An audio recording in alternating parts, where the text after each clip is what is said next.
Hello मेरे प्यारे दोस्तों, आप सभी का एक बार फिर से आपकी अपने सिद्धार्थ वीएस यूट्यूब चैनल पर स्वागत है।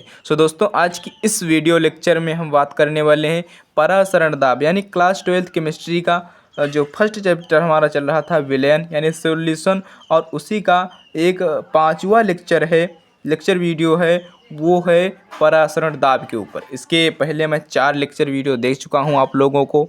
आप सभी को पता होगा, आप अगर सिद्धार्थ वीएस फैमिली से जुड़े हैं तो मैंने फर्स्ट वीडियो में क्या किया था, मोलरता और मोललता और नॉर्मलता को समझा था और मोल प्रभाज को समझा था। फिर दूसरे वीडियो में हेनरी का नियम, फिर तीसरे वीडियो लेक्चर में मैंने राउल्ट का नियम, और फिर चौथे वीडियो में मैंने क्वथनांक में उन्नयन और हिमांक में अवनमन को समझा था। और आज की इस वीडियो लेक्चर में मैं परासरण दाब को समझने वाला हूं, और ये बहुत ही ज़रूरी है। ये बोर्ड एग्ज़ाम में किसी न किसी तरीके से आता ही है, या न्यूमेरिकल आ जाए, या परिभाषा पूछ ले, या इसका प्रदर्शन पूछ लें कि कैसे इसे हम प्रदर्शित कर सकते हैं, कैसे इसे देख सकते हैं, और ये बहुत ही ज़रूरी है। तो समझते हैं इसे अच्छे से। मान लीजिए मैंने एक ले लिया बर्तन, और बर्तन में मैंने एक तरफ तनु विलयन और एक तरफ साद्र विलयन भर दिया। तनु विलयन साद्र विलयन मैंने अच्छे से समझा दिया कि तनु विलयन उसे कहते हैं जिसमें विलेय की मात्रा बहुत ही कम होती है। वैसे विलेय तो कम रहता ही है, लेकिन विलेय की मात्रा बहुत ही कम होती है। जैसे कि नमक, 1 गिलास नमक हो, उसमें बहुत थोड़ा सा चुटकी भर उसमें क्या डाल दें, 1 गिलास पानी है, उसमें थोड़ा सा चुटकी भर नमक डाल दें, उसे क्या कहेंगे, तनु विलयन। और साद्र विलयन जैसे कहेंगे कि विलेय की मात्रा बहुत ही ज़्यादा होती है, तो उसे कहते हैं साद्र विलयन, है ना। तो इस तरफ साद्र विलयन है और इस तरफ तनु विलयन है। तो जो इसमें हम एक अर्धपारगम्य झिल्ली रख देंगे, यानी ये जो दिख रही है ये अर्धपारगम्य झिल्ली है। और अर्धपारगम्य झिल्ली को आप समझेंगे कि प्याज के छिकले के नीचे एक बहुत सी पतली लेयर पाई जाती है, झिल्ली, उससे कहते हैं अर्धपारगम्य झिल्ली। और अंडे के जो बाहरी खोखला होता है उसके जस्ट नीचे पाई जाती है अर्धपारगम्य झिल्ली। इसकी खासियत बात क्या होती है हम बता दें आप लोगों को कि जो इसमें विलायक के कण निकल जाएंगे, यानी जल के कण निकल जाएंगे, विलायक जो भी होगा वो ज़्यादा होगा, तो उसके विलायक के कण निकल जाते हैं, अणु निकल जाते हैं, ठीक। लेकिन विलेय के कण नहीं निकल पाते हैं। जैसे कि इस तरफ मैंने थोड़ा सा नमक डाला पानी में, और इस तरफ ज़्यादा नमक डाल दिया, तो इस तरफ से पानी के कण, इस तरफ से पानी के अणु या कण सब इधर चले जाएंगे, और इसी क्रिया को कहते हैं परासरण।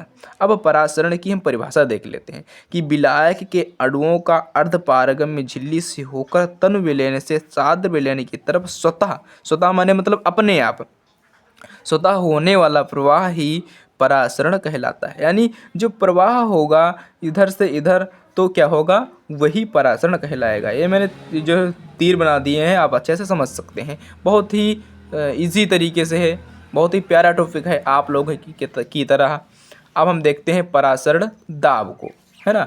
अब परासरण दाब को हम समझ लेते हैं। परासरण दाब को हम समझने के लिए पहले ही इसे ही समझ लेते हैं। ये जो मैंने चित्र बना रखा है कि मैंने वही किया काम जो यहाँ पर था, सिर्फ इसमें क्या कर दिया, इसमें थोड़ा सा फालतू कर दिया। इसमें ये वाली जो पाइप है ये फालतू कर दिया कि ये तनु विलयन है, ये साद्र विलयन है। अब इस तरफ से इस तरफ जाता था, इस तरफ से तनु विलयन की तरफ से साद्र विलयन की तरफ जाता था सब कुछ मटेरियल इसका विलायक वाला। अब मैंने क्या किया, यहाँ पर दो पाइप लगा दिया, नली लगा दिया ऊपर, और ऊपर ये पिस्टन लगा दिया। ये क्या है, पिस्टन। ये पिस्टन क्या, जैसे सिरिंज में क्या होता है, वो जो सिरिंज में क्या होता है अंदर की तरफ वो जाता है, वो पिस्टन की तरफ, जैसे ये है मैंने, और ये इसके अंदर ऐसे जाएगा, ऐसे पुश करते हुए जाएगा अंदर, ठीक है। तो इसमें क्या होगा, इस तरफ से जाता था, अब ये क्या करेगा, इस तरफ से पुश करेगा। जब इस तरफ से पुश करेगा तो इस पर जो दाब लगेगा और परासरण की क्रिया नहीं हो पाएगी, उसे कहते हैं परासरण दाब। या हम यहीं पर समझ सकते हैं, इसी में समझ सकते हैं कि जो यहाँ पर इस झिल्ली पर, अर्धपारगम्य झिल्ली पर जो दाब लग रहा है यहाँ से, इसी को कहते हैं परासरण दाब। लेकिन मैंने कुछ अलग तरीके से समझने की कोशिश की, तो आप लोगों को शायद अच्छे से समझ में आ जाए कि यहाँ पर मैंने क्या देखा कि मैंने यहाँ पर एक पिस्टन लगा दिया और पिस्टन लगाने के बाद में जो यहाँ से इधर को जा रहा था, अब जितना दाब यहाँ से इधर जा रहा था उतना दाब मैं यहाँ पर लगा देंगे तो क्या होगा, परासरण की क्रिया नहीं हो पाएगी, रुक जाएगी। ठीक है। अब हम इसे अच्छे से एक परिभाषा की तरफ से समझ लेते हैं। ठीक है, इसमें क्या है परिभाषा में मेरी कि साध्य विलयन पर आरोपित पिस्टन द्वारा लगाया गया दाब परासरण दाब के बराबर होता है। इसे पाई से दर्शाते हैं। यानी जो झिल्ली पर दाब लग रहा था वो और ये पिस्टन द्वारा लगाया गया बल, ये दाब बराबर होंगे। ठीक, इसे पाई से दर्शाते हैं। बहुत ही छोटी परिभाषा है और बहुत ही कम अक्षरों में मैंने लिखने की कोशिश की है। ठीक है, अब हम इसका व्यंजक देख लेते हैं, यानी सूत्र देख लेते हैं। तो पाई वी बराबर क्या होता है, एन आर टी। तो एन क्या है यहाँ पर, एन है विलेय के अणुभार, एन है क्या मोलों की संख्या, आर है, आर क्या है, आर हमारे पास गैसीय स्थिरांक है यानी नियतांक है, और टी है क्या है, टेम्परेचर है, ये परम तापमान है। ठीक, तो और वी क्या है, आयतन है। पाई क्या है, पाई परासरण दाब है। ठीक, तो हम यहाँ पर जानते हैं एन बराबर W/m। तो W क्या है, विलेय का भार है, m क्या है, विलेय का अणुभार है, और v क्या है, आयतन है, और r है गैसीय स्थिरांक, और t है परम तापमान। अब हम इसे अच्छी तरीके से समझेंगे कि पाई v इक्वल्स टू, अब हम ऐसे लिख सकते हैं कि हम चूँकि जानते हैं यहाँ पर कि n बराबर W/m और W/m गुणे RT हो जाएगा। तो मेरा यह सूत्र यहाँ पर बन जाएगा पाई बराबर W/m गुणे VRT, यानी हम इसको यहाँ पर ले आएंगे नीचे और ये हमारा सूत्र हो जाएगा। ठीक, और भी सूत्र बनते हैं इसके, लेकिन आप यही रखिएगा, ये बहुत ही अच्छा सूत्र है। और अलग अलग वांट ऑफ समीकरण, आवोगाद्रो वांट ऑफ समीकरण, चार्ल्स वांट ऑफ नियम, ये सभी वांट ऑफ नियम है, और बॉयल वांट ऑफ नियम, ये बहुत ही वांट ऑफ नियम है। उन्हीं के तरीके से इनको अलग अलग तरीके से दर्शाया गया है कि फाई इक्वल्स टू CRT, बहुत ही अलग अलग तरीके से हैं। तो आप इसे समझिए बस। अब हम देखते हैं कि परासरण प्रतिपरासरण, इसको बाद में समझेंगे, हम पहले समझ लेते हैं कि परासरण को हम प्रदर्शित कैसे कर सकते हैं, कि कैसे हम इसे देख सकते हैं, कि डेली लाइफ में हम कैसे इसे देख सकते हैं। कि हम अगर एग्ज़ाम्पल अपने गांव या पड़ोस से जोड़ दें दैनिक क्रियाओं से, तो आपको अच्छी तरीके से समझ में आ जाएगा कि जो परासरण की क्रिया थी इसे हम कैसे देख सकते हैं। कि मैंने सोचा कि हमारे बुक में भी दिया हुआ है कि मैंने दो अंडों को लिया, मुर्गी के अंडे, और उन दोनों अंडों को लेने के बाद में मैंने तनु हाइड्रोक्लोरिक अम्ल में रख दिया। जब मैंने तनु हाइड्रोक्लोरिक अम्ल में रख दिया तो ऊपर का जो परत थी मोटी वाली, वो क्या हो जाएगी, वो क्षरित हो जाएगी, वो मतलब हट जाएगी, और उसके अंदर जो बहुत ही पतली लेयर होगी यानी जो अर्धपारगम्य झिल्ली वो रह जाएगी। फिर हम उसको क्या करेंगे, फिर उसको हम एक अंडे को क्या कर देंगे, नमक के विलयन में रख देंगे, या नमक और पानी के विलयन में डाल देंगे, और एक अंडे को आसुत जल में रख देंगे, यानी बहुत ही अच्छा जल उसमें हम रख देंगे।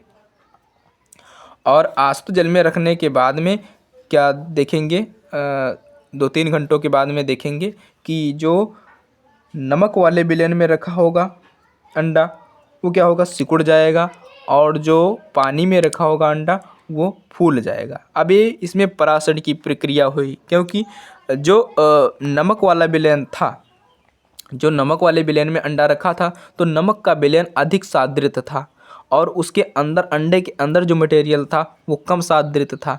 तो इसमें परासरण होता कैसे है कि तनु विलयन की तरफ से साद्य विलयन की तरफ जाता है। तो अंडे के अंदर तनु विलयन था, और अंडे के बाहर जो वो विलयन था नमक और पानी का, वो ज़्यादा साद्रित था। तो अंदर से, अंडे के अंदर से निकल कर वो बाहर आ गया, क्योंकि बाहर वो मोटा वाला खोखला तो था नहीं, उसके अंदर जो अर्धपारगम्य झिल्ली थी वो केवल वही थी, तो अंदर से वो बाहर निकल आया, तो इसीलिए अंडा सिकुड़ गया।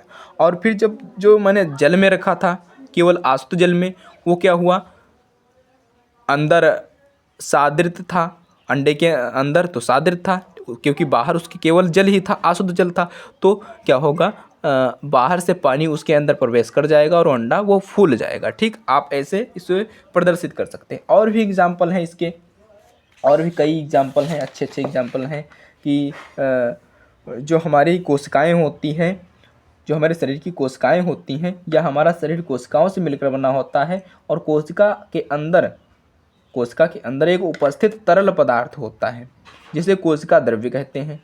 और कोशिका एक अर्धपारगम्य झिल्ली से ढकी रहती है। हमारी जो कोशिका होती हैं ये अर्धपारगम्य झिल्ली से ढकी रहती है, जिसे कोशिका कला कहते हैं।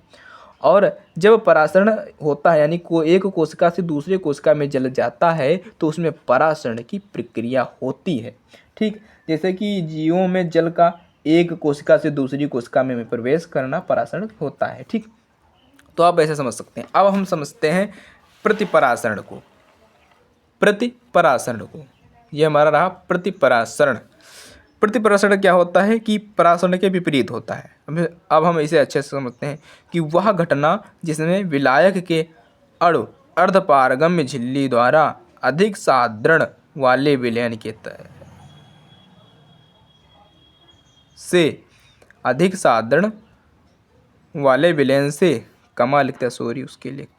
कम साधारण वाले विलयन की ओर प्रवाहित होते हैं, इस परासरण को प्रतिपरासरण कहते हैं। यानी इसमें उल्टा होता है, उसके और कुछ नहीं, बस इसमें क्या होता है कि जो ज़्यादा सादृत होता है और ज़्यादा सादृत वाला कम की तरफ आने लगता है, बस उसे क्या कहते हैं, प्रतिपरासरण कहते हैं। तो आज की इस वीडियो में इतना ही, मैंने इसे अच्छे से कर दिया है। और अगर आपने साथ ही साथ नहीं नोट्स बना पाए हैं तो डिस्क्रिप्शन में लिंक है हमारे टेलीग्राम का, वहाँ पर ये सभी नोट्स क्या हैं, अवेलेबल हैं। अच्छे से फ़ोटो के माध्यम से वहाँ पर सभी फ़ोटो मिलेंगे इसकी, और आप वहाँ से लिख सकते हैं। नहीं तो यहाँ भी इतना टाइम है, आप साथ ही साथ लिख सकते हैं। लिखने को ज़्यादा कुछ मैंने बनाया नहीं है, सिर्फ डायग्राम मैंने बनाया और डायग्राम से अच्छे समझ में आ जाता है। तो मुझे आशा है कि आप सभी को ये वीडियो बहुत ही अच्छी लगी होगी। और अगर आपको वीडियो अच्छी लगी है, आपको इसी तरीके से केमिस्ट्री और फिजिक्स के नोट्स चाहिए क्लास 12th के बोर्ड एग्जाम 2026 के लिए, तो वीडियो को लाइक करना और चैनल को सब्सक्राइब करना ना भूलें, क्योंकि हम आपका पूरे साल साथ देने वाले हैं बोर्ड एग्जाम 2026 के लिए। तब तक के लिए जय हिंद, वंदे मातरम, goodbye, take care, bye bye, love you.